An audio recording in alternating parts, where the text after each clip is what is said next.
everyone, it's Astra the Greek. It's been a while, but finally I will be recording this video. I did promise that I was gonna do this a while back. Originally I was planning on having a couple of friends with me here for this video, but I guess things didn't work out. And I'll be doing this solo this time around. And this is something of a, I guess, I'm not really sure if I'm gonna do this, so keep it with a grain of salt here, but if you're hearing some sort of music in the background, I'm probably using music from the OSTs that are like public over in Eden Garden, so it can fit the, I guess, theme more.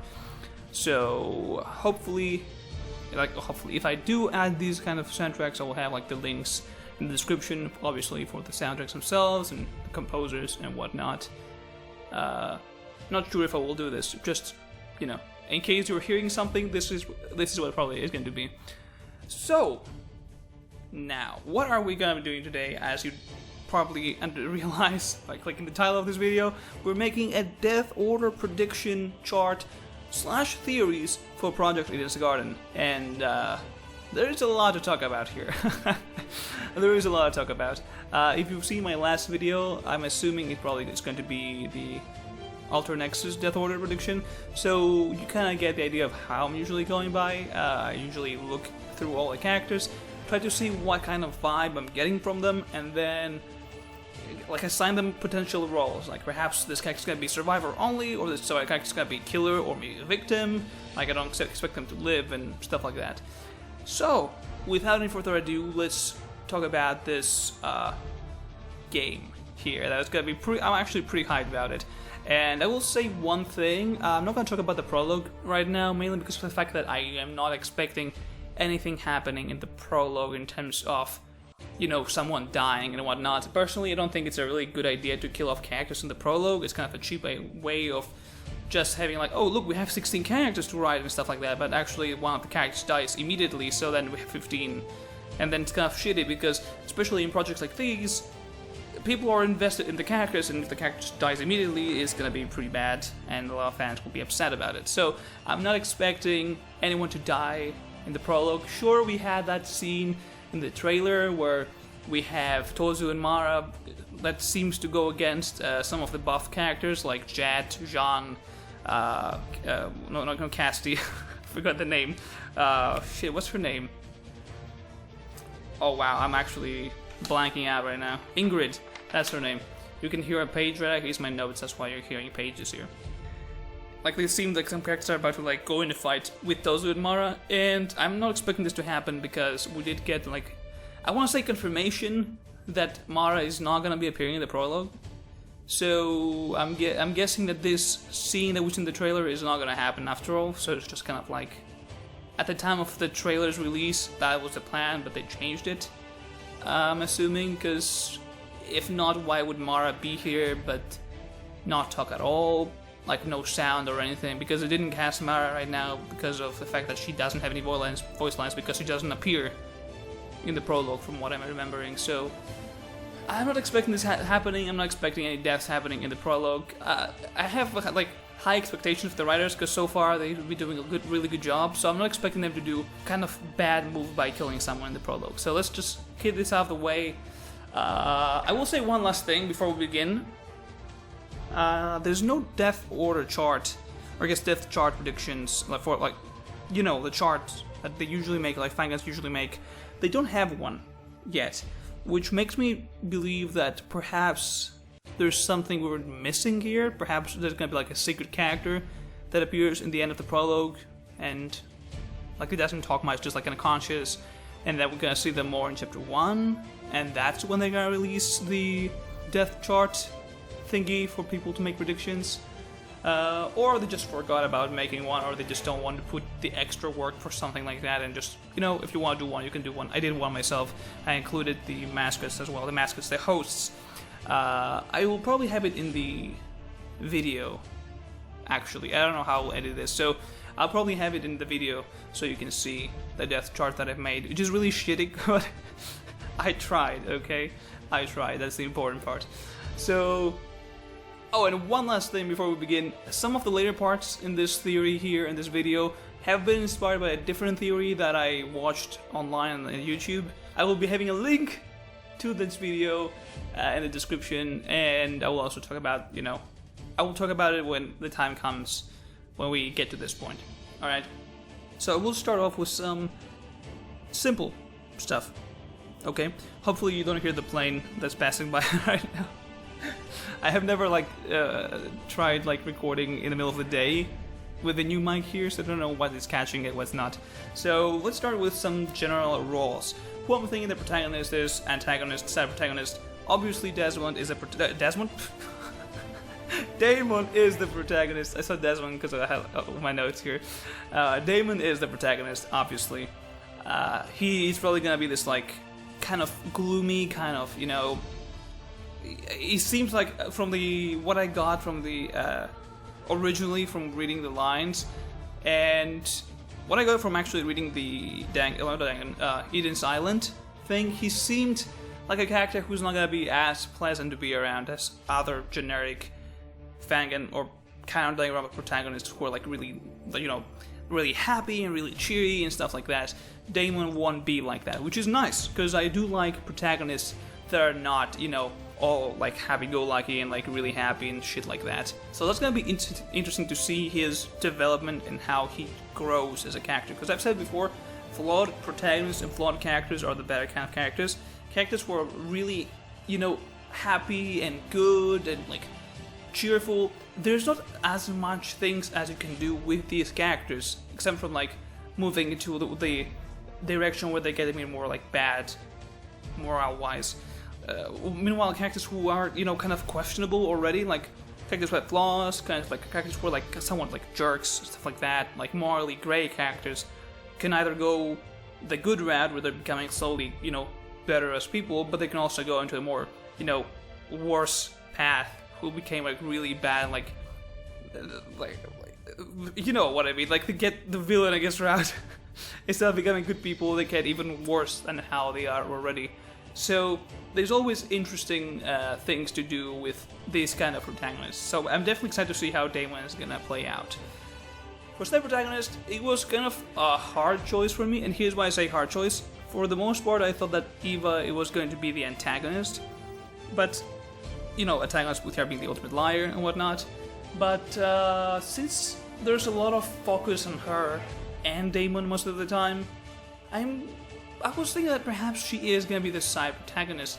And seeing how she acted in the Eden's Island, I really got Kyoko vibes, in the sense that she's gonna be kind of in the background, doing her own thing, and trying to figure out what's going on, trying to get somehow to escape, somehow to find a weakness in this whole system that they're in. And I wouldn't be surprised if that's how she played out in the actual game as well. If she was kind of in the background for the most part, people just wouldn't trust her and accused her of probably every crime that's happening, every death that's happening. It's oh, it's Eva, she has to be, she's just lying. And then slowly but steadily she starts building a bond with Damon, and eventually the two of them get close enough to be, protagonist and side protagonist, somewhere around chapter 3, chapter 4, somewhere like that. That would be interesting to see, in my opinion. And why do I say it would be interesting to see? Because I believe that with Eva as a side protagonist, that means that our antagonist is one. Okay, now that's how I see it, obviously. It could be someone else entirely, but I feel like it would be kind of a waste if they didn't do that, and it would be really interesting to see Wolfgang as the antagonist. I believe that Wolfgang as the antagonist would be the best and most interesting outcome right now, because imagine having the protagonist who's a morally grey kind of character, and has the side protagonist, a character who is, the other people see her as kind of a bad person because of the fact that she's the ultimate liar, right? That means that the antagonist, the person who will be antagonizing the bad guys, in quotation marks, would be the good guy, the ultimate lawyer.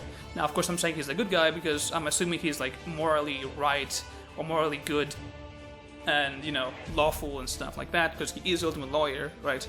And he seems to be talking about the truth and innocence and stuff like that. So I'm expecting him to be this kind of character who's I'm the good guy here, you are siding with the liar, so I'm gonna be going against you two because you guys are the bad guys in this case, and I'm trying to help everyone instead.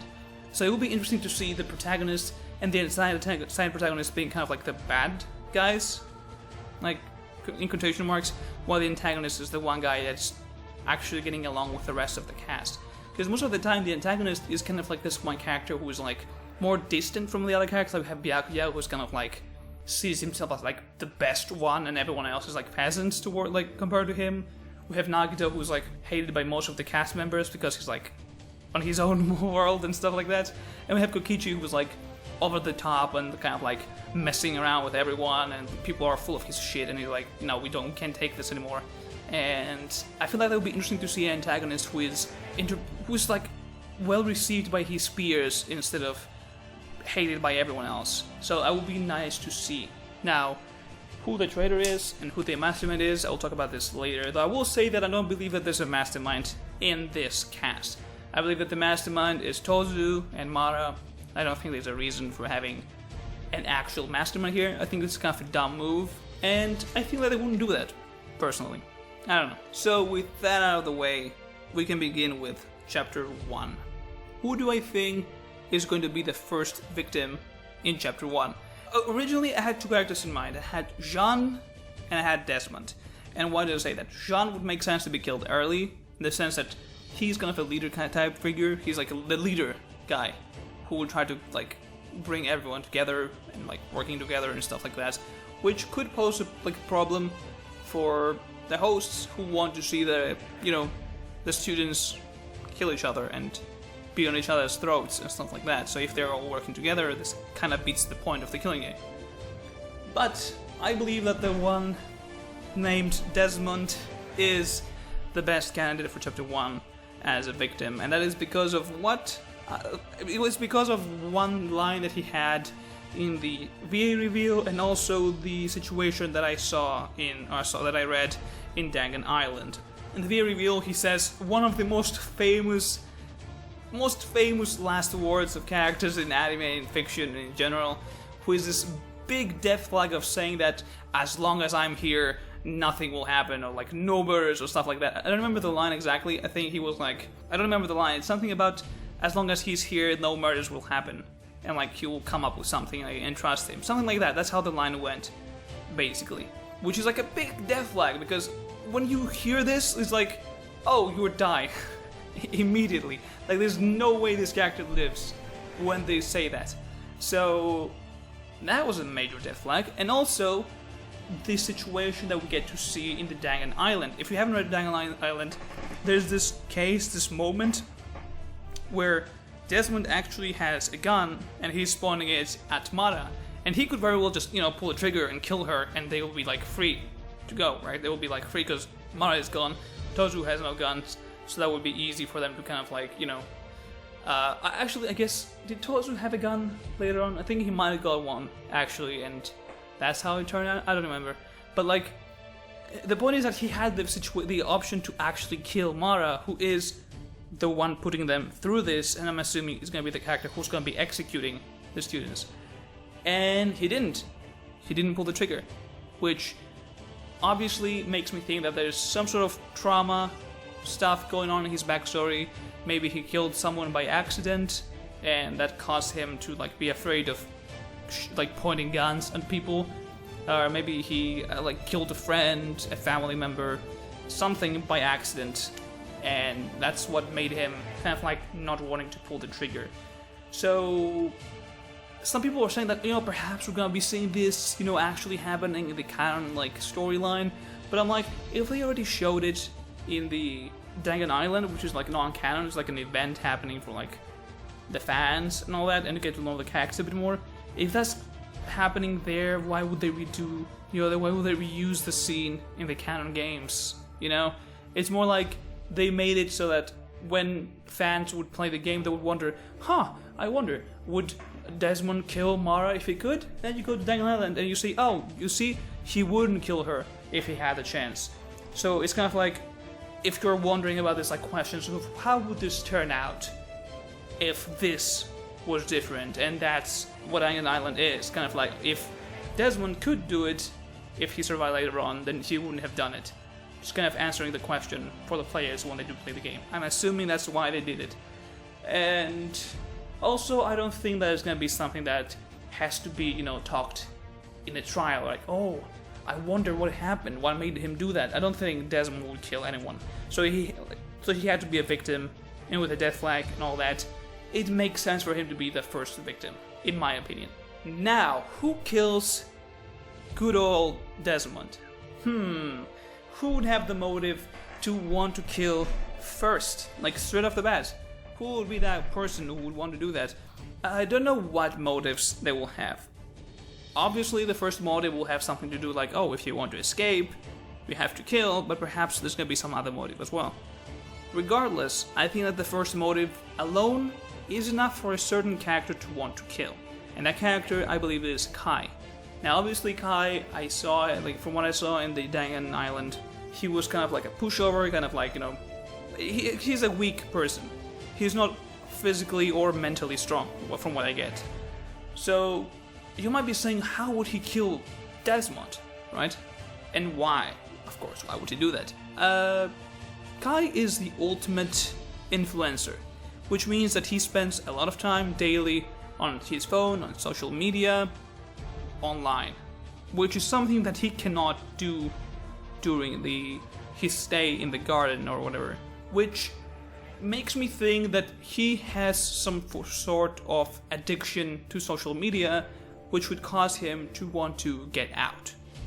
Like, he would try to be like, oh, you know, I can stay for a bit, but as time goes by, and has the urge of, you know, taking photos, stuff like that, and he realizes that he cannot do that here, like he's missing his fans, his audience, his way of living, and he's missing the most important thing, the internet, which is like, it's the same thing as people who are like drug addicts or like smoking addicts, I don't know, but like people who have addictions have this like withdrawal, like I believe that's how like symptoms or whatever, and this would make Kai kind of like anxious.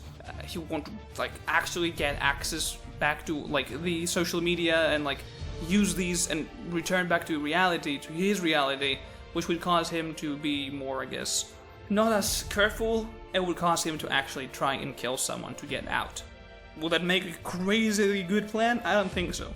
The first case would probably be the easiest one of them all, probably. Kind of like an introduction, I guess. But how would that play out? Well, think about it. Imagine that this weak character tries to kill someone who is definitely stronger physically. Like, you cannot deny the fact that the ultimate marksman has to be stronger physically than this, like, wimp in Kai, who's kind of like, you know, both mentally and physically weak. Like, we see this. He's not the most buffed character out there, and his talent doesn't really involve him, like, having, like, crazy, I don't know, like, living on edge and stuff like that. It's nothing like that. So, we could have a situation where Kai attempts to kill Desmond, and maybe we have the situation of, it's like who kills the other first.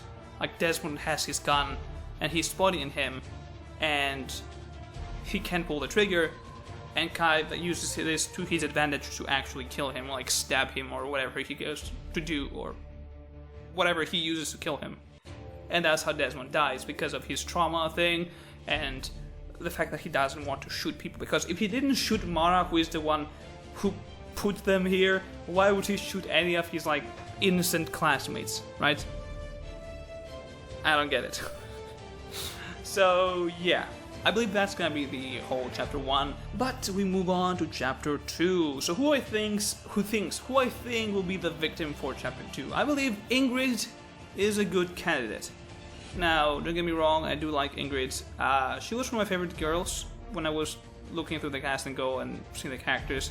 And honestly, I think that a character like Ingrid fits the chapter 2 kind of death situation. It's a character who is nice. I don't feel like she has any hidden kind of hidden traits to her character that would need to be shown by her being a killer and expressing herself more in like her last moments. She feels like she could be that one like chapter 2 victim who has this, like, she is unique enough to have like to stand out basically, but also if she dies later or if she dies now, it won't really affect the story too much. It won't be giving too crazy stuff out there. Like, she is a character like Mahiru, like Chihiro, characters who have their moments, but if they lived on, they probably wouldn't like change much. Like it has more impact if they die now instead of living longer. And who would kill Ingrid, you might say? That's a good question. Now, this is something that personally I find the most logical thing in fangans, and personally I haven't seen this because I've seen a lot of like fangans who have like child characters, and they have characters who are more of like mother or dad figures, stuff like that, and they either don't do that or I just haven't seen them do it myself. And that is having the parent figure and the child in a case together. And in this case, I would expect Toshiko to be the one to kill Ingrid. Now, how will that play out? Toshiko is a child, she is scared probably. Ingrid is kind of a mother figure, she would want to take care of Toshiko, to protect her, to be close to her. Chapter 2 is a situation where they kind of know each other a bit, but not too much to feel attached. So Toshiko could also very well just be lying all this time, and she's not really scared. She's using Ingrid. We don't see her face at all. Like if you see any of the sprites or splash arts, she always covers her mouth. She's blocking her face with a fan, so you don't really get to see her expressions that much. Only her eyes, right? So we could very well have a situation where she seems really scared, really sad. Oh no, Ingrid is dead. And then we're slowly reaching the point of, oh, we're thinking that perhaps Toshiko killed Ingrid. And then she closes the fan and you can see she has this large, evil smirk, or evil grin in her face, and she's just kind of like having fun right now. It's like, oh, you think I did it? Or stuff like that. Like, I feel like Toshiko would have the potential of faking that she's scared of, because she's a child, she would need support right now, and she just gets the opportunity to kill Ingrid because Ingrid would have lowered her guard, No one would be thinking that, oh, the kid that I'm protecting is actually planning on killing me, right? She would just be, like, protective of the killer until she just got, like, backstabbed and killed. I think that would be interesting. That's something that I have not seen before. And I don't know why, because it makes sense. Like, it makes sense for the mother figure or father figure kill a child to get out, or the child killing the other person, because, early on at least, because they've built this somehow like small relationship to have like some sort of trust with each other, but at the same time it's not like too long into the killing game for them to be actually close and feel bad they have to kill this person. They'll be like, you know what, I have to get out. Like, you were a good person, but I think I'm gonna get out. I want to get out more than staying here, so I'm gonna kill you because you are the most easy target for me. Or perhaps in the case of evil Toshiko, she just doesn't care at all and she just is happy to get rid of Ingrid because she just was like annoyed by her or something. I don't know. Whatever happens, happens. But I feel like that's an interesting theory that I feel like it would be nice to see, in my opinion. We're moving on with Chapter 3. Now, originally I had a different case for Chapter 3, which I changed because I was reminded that apparently they won't have the tropes here. Like, they won't have Chapter 3 double murder, they won't have Chapter 4 buff character dying. So I had to change my theories, not because I guess I had a buff character dying originally in Chapter 4, but that's because that's how I thought that would play out. I didn't think of the trope, if I'm being honest. But I had a double murder in Chapter 3, which I had to change. So, in Chapter 3, who do I think is the victim? I believe Ulysses should not survive longer than Chapter 3. He's a character who has...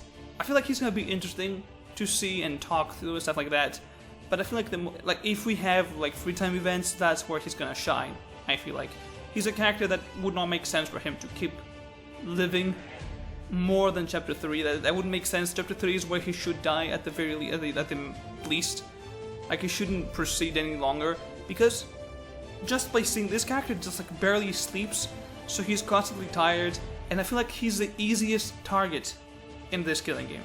From all the entire cast, he's the easiest person to kill because of his constant like really tiredness, how calm he is. Like, even if you try to kill him, he probably wouldn't have the strength to actually scream for help. So I don't think that Ulysses survives past Chapter 3. I feel like Chapter 3 is good enough for him to have established a character and a fan base between the players, because like before that, Desmond is kind of, like, he has established a character, Kai has a presence, Ingrid and Toshiko have their presence as well, and Ulysses is kind of in the background, kind of like, more tired, stuff like that. Yeah, he sure has he is definitely distinct from the other characters, but because of how like low-paced and like slow of a character he is in terms of how he acts, how he like talks. Like he's probably gonna be like tired, like maybe sleeping a lot, and he like falling asleep like in a second, like just barely waking up. Like I feel like he will need to live at least up to chapter 3 and then die, so that people have grown, you know, to like him more. And the killer, in my opinion, will have to be Cassidy. The reason for having Cassidy here is only the fact that her personality is so far from what I see, especially from the V reveal. Personally, I loved Cassidy, but her personality and her voice and how she acts and all that stuff, I feel like it's gonna be a personality that wouldn't really make sense to keep for the later chapters.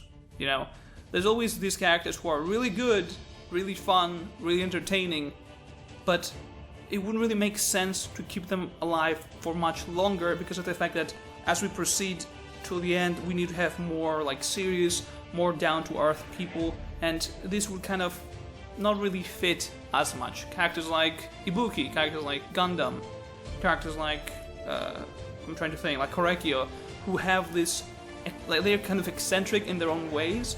They're really good characters, but you don't expect them to live long enough because after that it's like, how will they react? How will they act with the rest of the characters when like something really dark and really shitty happens later on? It would be kind of like comedic, kind of like out of touch, I guess. It wouldn't really make much sense then. Like I wouldn't expect to see like everything like really crazy happening, this reveal of this secret like mastermind or whatever, and everyone is shocked, and then like Cass just lets out this huge like screech or something, which is almost comically, and like I don't know, I feel like it would be kind of out of like it shouldn't be there in my opinion. It kind of ruins the mood a bit. So as much as I love Cassidy, I feel like chapter 3 is where she probably should stay. I feel like as her talent as well, it would be kind of interesting to see what kind of execution they would have for her.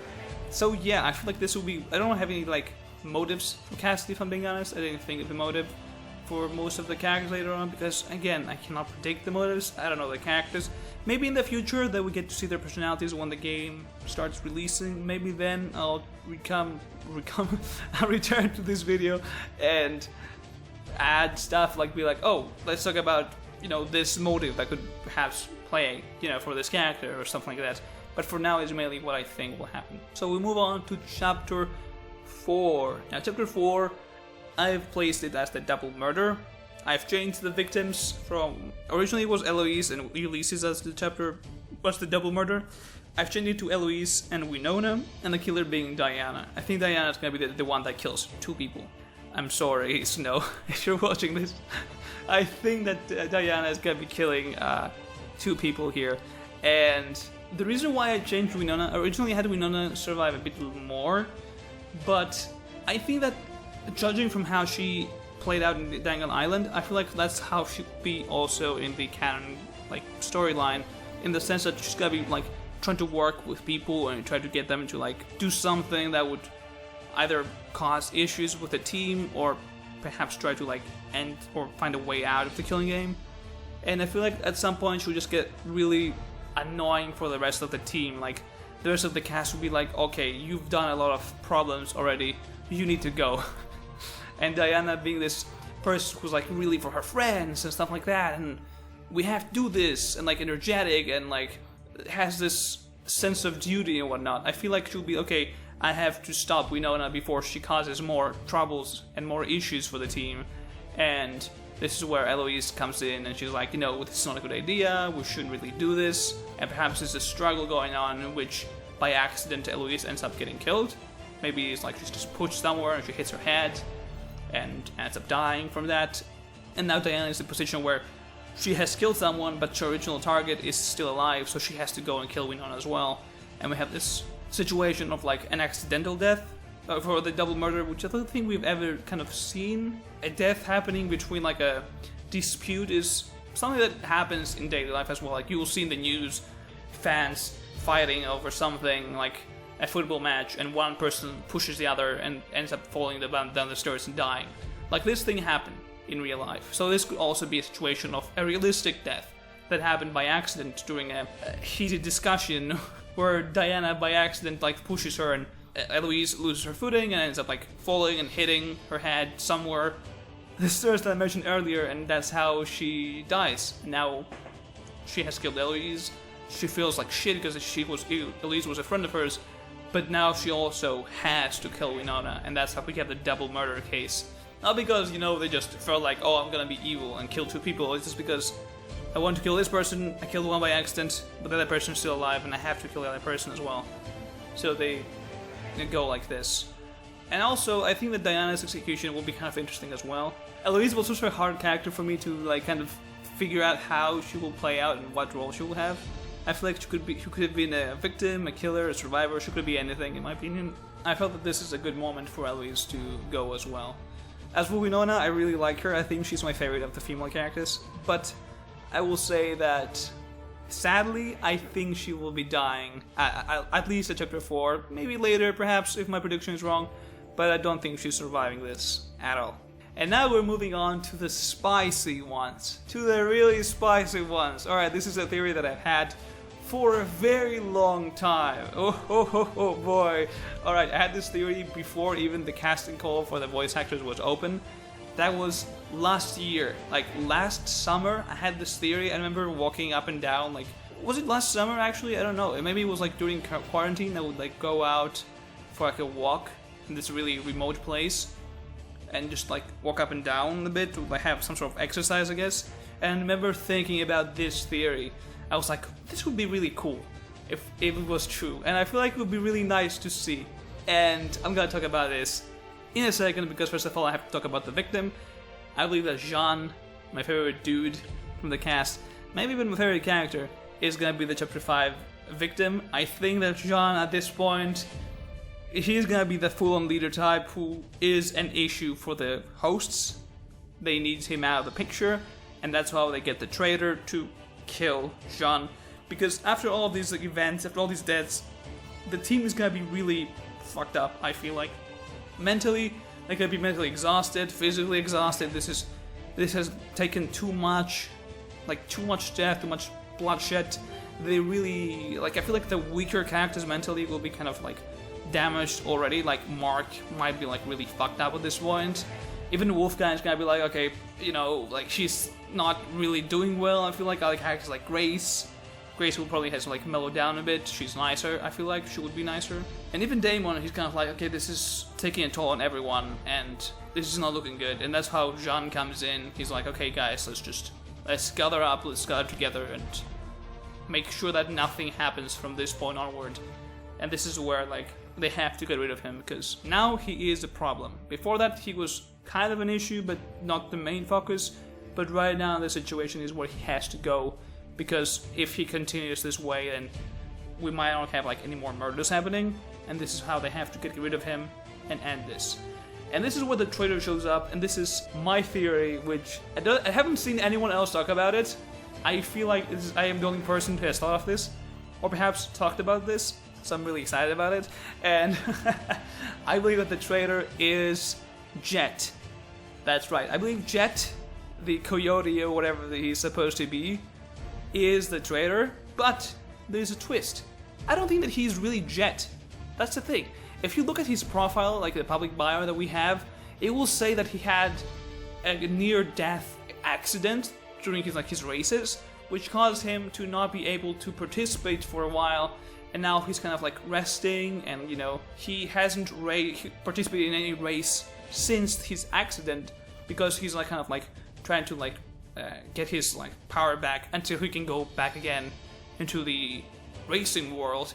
But throughout all this incident, he's wearing his suit and his mask or helmet, I guess, and he's not really visible, right? You don't get to see much of him. In this situation, in this world that in this garden takes place, there's definitely some sort of organization going on where they're really powerful, because that's how they got all of these people here. There's no way they just happen to abduct them and keep it a secret. They have to be pretty big, pretty powerful people. And Toz and Mara are obviously just, foot soldiers, that they have them here to kind of host, I guess, be the instructors of this event or this experiment, perhaps. You don't know. And I feel like that's the same thing with whoever Jet is in this cast. I don't think Jet is here. I think Jet died in the accident, and this organization falsified the evidence and the files and made it seem that Jet actually didn't die, and they planted an agent of theirs, someone from the organization that they're in, to pretend to be Jet. They gave him his suit, they gave him his helmet. The helmet perhaps has some sort of voice changer that makes his voice sound like Jet. Maybe he got he saw his clips of public where he speaks publicly and tried to get his speech pattern and how he talks so that he's convincing. And that is why we don't see him racing anymore, because he's not the ultimate drag racer. So if he did try to do that, people would see that he's not as good as Jet used to be. So something happened. This is not Jet's driving. Someone else has to be this person. And that is why Jet is no longer driving, no longer participating in races, because it's not Jet. It's someone else that is pretending to be Jet, because Jet is dead, and they just want to have this person for when they make this experiment or whatever it is, this killing game, and they won't have someone planted in there, and Jet will be the perfect one, because he's convincing that he's Jet, and people can't really see his face. So I feel like in this case we will have this really cool moment where they're figuring out that Jet is the one that killed Jean, and they're like, oh my god, how could you do this, and stuff like that, Jet, and we were friends of yours and we trusted you, and stuff like that. And then Jet slowly takes off the mask, and and you expect to see this damaged and perhaps burned or scarred person, and instead this is a different person, perhaps, I'm assuming this completely different person, sounding completely differently, who is not a Jet at all, and this is evil person who's oh, I'm just doing my job, I was told to kill John, so this is what I'm gonna do. This was my job all along, and I had to fulfill it, and stuff like that. And it would be really cool in my opinion. Jet has potential to be really cool in general, because they could just keep his face hidden throughout all the story, or they could just have this cool moments of him showing his face throughout the entire story. And I feel like having this reveal of a Jet actually not being Jet and someone else entirely, it would make this really interesting. It would be a really cool moment, in my opinion. I feel like it would be really good, writing-wise. I don't know, maybe that's just me, but that's what I've been thinking for over a year now. I've been thinking that Jet is not Jet. He is someone else. I am certain that this is not Jet. And I'm waiting for this to, whenever it comes out, so I can see if I was right. Was I right? Because this is the one theory that I'm the most passionate about, and I'm hoping that I'm right, if I'm being honest. The last chapter. Whoo boy! Alright, so this is inspired by a theory that I watched on a video itself. It's a kind of prediction video. It is made by Monkey D. Porco? I don't know, something like that. I will be having a link to this video in the description. It's not anything crazy of a video, it's just the public bios passing one by one as they have chapter 1 victim, or chapter 1 killer, or stuff like that. And in that theory, they believe that Kai is the mastermind, and the mastermind is killed by by Eva, and they believe that Eva gets away with it and the rest of the people die. And that is the theory, the part of the theory that I kept, because I found it to be extremely interesting, extremely unique, and it is something that would make a lot of sense. I feel like if we ever had a situation where the game ended on a bad note, in the sense that someone managed to escape, to kill and escape, I feel like the ultimate liar would be the one to pull it off. And that's why this theory makes too much sense. But I'll go a bit more into details regarding this. Details of my own that I searched and found out. So, first of all, let's see who the victim is gonna be. I don't think Kai is the victim, obviously, because I have him as a chapter 1 killer. Instead, this time around, I have Tozu as the victim. That's right. I feel like since we have humans as hosts, it would make sense for them to also die. Have the ability to die because they are humans and not robots. They are not Akuma clones. It's a human wearing a mask. So we could very well have a situation where suddenly Tozu is found dead and Mara is really pissed because she knows basically who killed Tozu, but she's not really sure of, do I kill everyone or do I continue this test as Tozu would want to, right? And she has this choice of, do I leave them investigate and have a class trial afterwards, or do I kill them all and just make an example of them. This is where she decides, okay, you know what? I will let you have a class trial about this and find whoever killed Tozu. And this would be also pretty interesting because we have never seen, at least I have not seen, a situation like this where the host is killed. Because usually the host is just this robot clone thing of either Monokuma looking guy or whatever. So we've never actually seen the host being the one to die. And I think that would be really interesting. And that would be something that would work very well because as we saw from Eden's Island, Eva is plotting on her own, trying to find out ways to like escape. Like if you see Eden's Island, she's the one that finds this gun for Desmond to use against Mara and stuff like that. So she has the potential to actually find out a way to get close to Tozu, kill Tozu without getting caught by Mara, go into the trial and actually convincing everyone to vote someone else and escape. And I think that's something that if a writing team would pull off a case like this where the story ends with someone only one surviving and everyone else dying, I feel like the Eden's Garden writing team would do it. Because again, as I've said before, I have like high expectations of them. They were really good from what I've seen so far. Like splendid work. I don't think I've seen anything that would be like, I'm not liking this writing. No, every writing that I've seen so far from them has been super impressive. So, as a writer myself, I am really expecting that if someone did this, it has to be them. That's what I believe. And they would pull it off. I'm really certain that they would pull it off if they happen to do this. And here is now why I think this theory could very well happen. Now, the Garden of Eden, Eden's Garden, all that stuff is like from the Bible, obviously. You know the story, how it goes with Adam and Eve, and there's this garden with like all the animals, and then like little trees and stuff like that. And there's this tree that I remember it was like the Tree of Wisdom or whatever it's called. I don't know. I've never actually read the English version of that story, and it's like, oh, this is a forbidden fruit or something, and God says that you can eat anything from the garden except from this one. And we have the snake who is supposed to be the Satan or something, if I remember correctly, and he convinces Eve to eat the apple, and then Eve gives it to Adam, and then God gets angry and kicks them out of the gardens. And I feel like that is a big hint on its own. And why do I say that? If you look closely at every character of this cast, all of them, even the hosts, they have an animal-like feature. And by feature I mean some sort of pattern in their clothing, or an item like a jewelry, like Diana has this chameleon. I forgot the name of this. She has a jewelry like it's like a chameleon.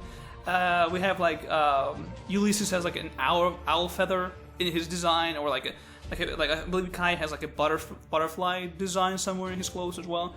Like we have these elements of animals throughout all the cast members. Like Jed has this coyote like pattern in his clothes, I think, and the ears and the mask. Jean has, I believe, a dragon somewhere in his clothing. Like they have some sort of animal inspired like theme somewhere. Like Cassidy has the spider webs. Grace has the bunny ears, the hat. I don't remember what Wolfgang has, honestly. He has something as well, though. Every character, every single one, has a design that depicts one animal. And I think that this case is that every character is supposed to represent that animal, I feel like. Originally, my first thought was like, oh, everyone has an animal except from Eva, so that must mean that Eva is supposed to be Eve and everyone else is the animals, right? But even Eva has a badge that has a crow on it, but crow symbolizes death most of the time, like bad omens, which in this case could symbolize the others getting executed and only she surviving. But also, crow is a bird, and birds symbolize freedom in fiction, and in poetry, and in general. So this could also mean that, because of her having this badge, perhaps this is a hint to the players that she's gonna be the one to, achieve freedom, to escape. The only people that have any birds in their designs is Eva and Ulysses, but Ulysses has specifically an owl feather, which owl usually symbolizes wisdom. So I don't think they will have this kind of a hint for Ulysses as well. I think it's mainly for Eva. But I think the name of her character is not like coincidental. I think it is supposed to be hinting that she's supposed to be Eve from the story, from Adam and Eve, and that she survives, she escapes the gardens. And you might be saying, okay, if she's Eve, where is Adam, right? Who is the character that's supposed to be Adam? I don't think there's one. You might be saying that Damon was going to be Adam, and that's how the two of them survive. But Damon actually is the one that has the snake pattern, and it's pretty obvious. In fact, it's just right here in the middle of his necktie. He has a snake on his necktie. And what did I say earlier? The snake was supposed to be Satan, who convinces Eva to eat the fruit, who essentially gets Eve, to leave the gardens. So, as a subtle hint, I guess, from the writers and the creators and the team, is that Damon is the person who symbolizes Satan, the snake, who gets Eve out of the gardens. He's the one that helps her leave. But again, the snake stays behind, it doesn't leave. And that's why Eva leaves, and every rest of the animals remain in the gardens. And I think that's what's gonna happen. I feel like Damon is gonna figure out that Eva is lying, that she actually killed Tozu, but we either get the decision of... I feel like we don't even get the decision, honestly. We have this situation where Damon realizes that Eva is lying, but in this case, the rest of the people are so fucked up mentally, they're like no longer like functional people. Like, even if they got survived and they got outside, they wouldn't be able to like re-enter society and be regular people. Like, this is something that I don't think Danganronpa, the original Danganronpa, usually does. But after experiencing so much death and gore and like blood and stuff like that, there's no way you would return back normally. You wouldn't be a normal person. You wouldn't be able to function like any other person. And the logical thing to do would be to, you know, for a lot of them, more weak mentally people, would be to, you know, they can't stand this anymore and they would just end their lives and achieve peace finally, because they've been like eaten away by everything they've seen before. So even if the characters that they are alive right now survived, would they really be free? Would they really have escaped the gardens? Probably not.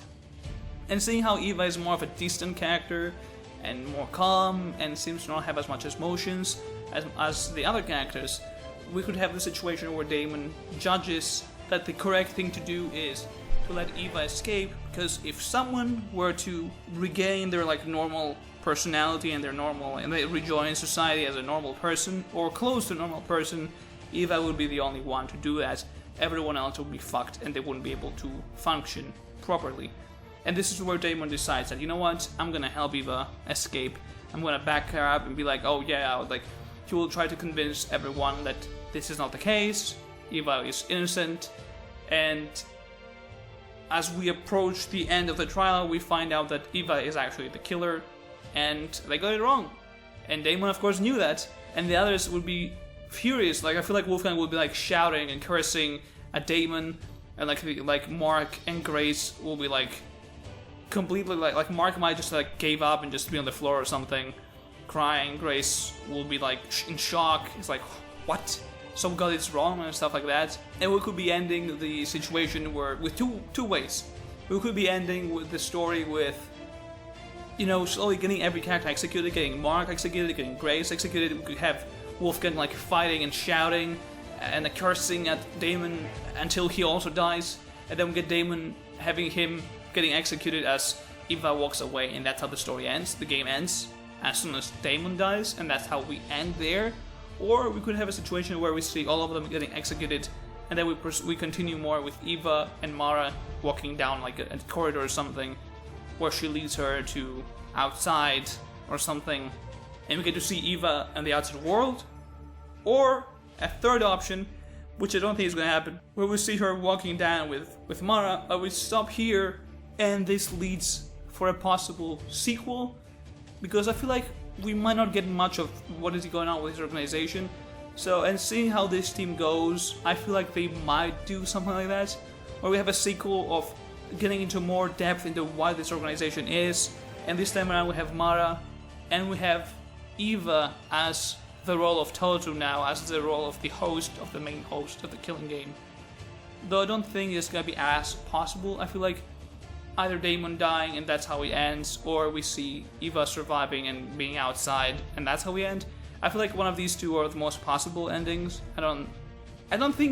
I think, here's the thing, I believe that a sequel could happen, but I feel like it's not the main focus. I don't think that's gonna be like, we have to have a sequel, because that depends on how they want to, you know, what they want to show me, because perhaps they don't want to expand on the organization, right? Perhaps what you found out is enough, and then the rest is room for speculation. You can speculate whatever you want. They could really just end it with Damon dying in the end, and that's where the story ends, and then just leave the fans to interpret the ending however they want, and just have them thinking and theorizing forever. And there won't be any continuation of the story, and fans will just be left there thinking, so did Eva survive? Did Eva join the organization and became the next Ozu? What happened? And this would just also be an ending, because sometimes endings like this also are likable by the fans, and sometimes fans like that kind of endings. Some other times they don't, they just want a clear answer. But again, this is up to the writing team, and I think that no matter what they do, I feel like that's gonna pull it off perfectly fine. Whatever they do, I think it's gonna be really good and really enjoyable and interesting to play through. And yeah, I believe that's gonna be really, really interesting, and I can't wait to see what they have in store for us. I don't think that my theories are gonna be accurate, though I believe that the last 2 chapters, I might be onto something, and that's just me. Maybe I'm completely wrong and I'm overthinking this too much, but I feel like these are some pretty clean theories. I don't think there's gonna be a mastermind, because, like, inside the cast members, a traitor, yes, mastermind, no. But yeah, I believe that the only survivor is gonna be Eva and no one else. So this is gonna be interesting, definitely interesting and unique to see. But that should be all. I hope you enjoyed this video. If you have any comments you want to leave, feel free to do so. If you have any theories of your own, if you have any suggestions to my theories or any thoughts regarding my theories that you want to, you know, share with me, that'd be great. I'll be leaving everything, the important stuff, in the description for you to check out if you haven't, or if you don't know. But that will be all. I hope you enjoyed this video, and until next time, take care. Bye bye.